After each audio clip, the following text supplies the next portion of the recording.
welcome to Republic. Today we have with us a doyen of Indian banking system, Mr. K.V. Kamath. Sir, thank you for joining us. Sir, you have been one of the foremost guiding forces in Indian banking ecosystem. What were your fundamental principles that guided your approach to business leadership? Yeah, I think I go back to late 90s when we saw that the aspirations of a young Indian was changing. This was consequent to white-collar jobs being created, particularly in the IT sector. And as a result, there was a demand for retail products.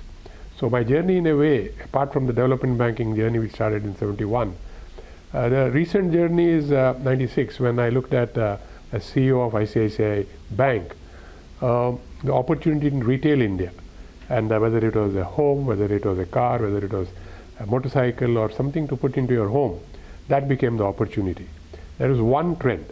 The other trend that we leveraged was technology, because we could see that technology was going to drive everything that everybody did in any line of business. And of course, we in the banking business had no technology those days.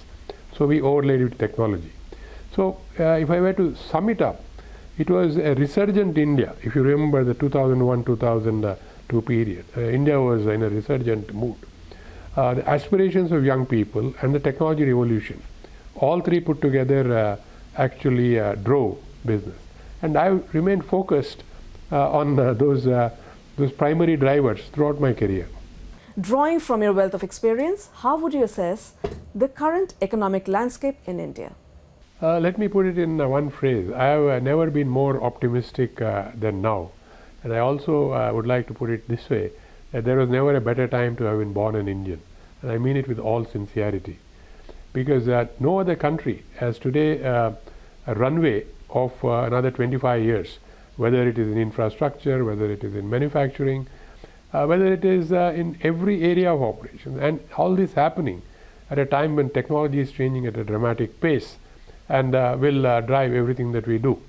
So a runway of 25 years, a momentum that we can clearly see. When I say momentum, I'm talking about the growth that we see in the economy. We are growing at, latest report is that we should grow at 6.75 or 6.8 this year. Later on, when we talk of maybe digital, I'll talk about how I expect this economy to probably grow even faster. So to me, this is the India that we are driving.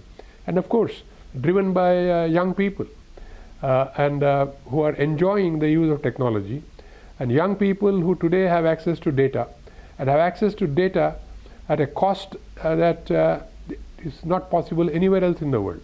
The cheapest access to data and broadband, and we are the largest consumers of data. All these to me are underlying drivers for the new India, where I say that it is probably there has never been a better time to have been born an Indian.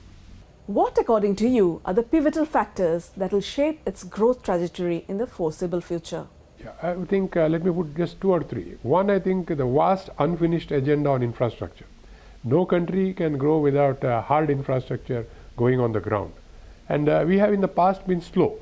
So that infrastructure is now going on. Whether you see roads, whether you see ports, airports, telecommunication, et al., you see that going on at a great pace. So that will drive growth for a very long period of time. Along with infrastructure, I also use urban rejuvenation as an example. That is, every town, every city will need to get its infrastructure underpinnings rebuilt. Now we are seeing it in some areas where you see rail systems and metro systems coming up. But I would think that that is going to be a major driver of what is going to happen. Then if you look at the number of people who need to be housed, housing is a great opportunity in India. So typically, when housing starts, you then have other things that go along with it. Housing is the engine of growth for certain core industries, whether it is steel, cement, and so on. So the industry side of it starts kicking up. So I think we are in a very sweet spot where you've got infrastructure growing, where you've got housing going, you've got core industries going, and we are leaders in technology where we will have technology growing also. So I see that this is a very long runway for a sustained high rate of growth. How do you personally navigate the challenges of adaptability and innovation to ensure sustained growth particularly within the dynamic context of the Indian market? You hit the spot entirely on this. What I see happening is that every leader, not just me, every business leader, whichever area he is in, whether it is manufacturing, whether it is in technology, whether it is in the digital universe, whether it is a startup, today has to be current in everything he or she does. By current, I mean that on top of what is happening around you in a global context. And that starts, of course, the hot topic today is AI. Well, I'm not talking of all the negatives of AI, but in a deeper context, what could AI do to your business to serve your customer better? What could new technology that is available do to you to serve your customer better? What are the new aspirations of the new India? Are they the same as that of their parents or grandparents? I clearly believe that they are not. So I would think that there is a whole lot of new things that this leader, young leader, or an older leader to be current needs to be aware of. And how do you do this? In my own case, I am always a learner. In fact, from my active days when I used to manage a company, I used to give myself 7 to 10 days in a year where I would go out and try to learn from professors, from seminars and other things, and not necessarily in my area of work, not necessarily in financial services, but I would do it across to be current and to be up the curve. So every leader today will have to do this. So sometimes when people ask me, I put it this way: today's business leader, a CEO, has not only to know about his business, but he has to be also the technology architect of his company, because the intertwining of your business and technology has never been closer any time in the past. Given the recent adjustment by the RBI to raise risk weights for unsecured lending in both banks and non-banking finance companies, what is your opinion on the appropriateness of this decision, particularly in the context of the Indian credit card market, which seems to exhibit lower risk compared to developed economies? Yeah, I think again a very good question that you have asked. See, I have in a way been in the market for now 52 years. Central banks act in different ways. They have several tools that are available. They could put quantitative control on how much you could lend to a particular business or industry. They could put controls on exercise control through interest rate increases, or they could, as has been done now, gently increase risk weights so that in a way behavior of both the lender and the borrower changes. To me, this is it's a very appropriate solution. Let me explain to you in 30 seconds. If interest rates were hiked, the hike in interest rate would have affected everybody in the system. But today, when risk weight for a class of assets has been hiked, it affects people who are lending for that type of asset accumulation, or borrowers who are borrowing for that sort of asset accumulation.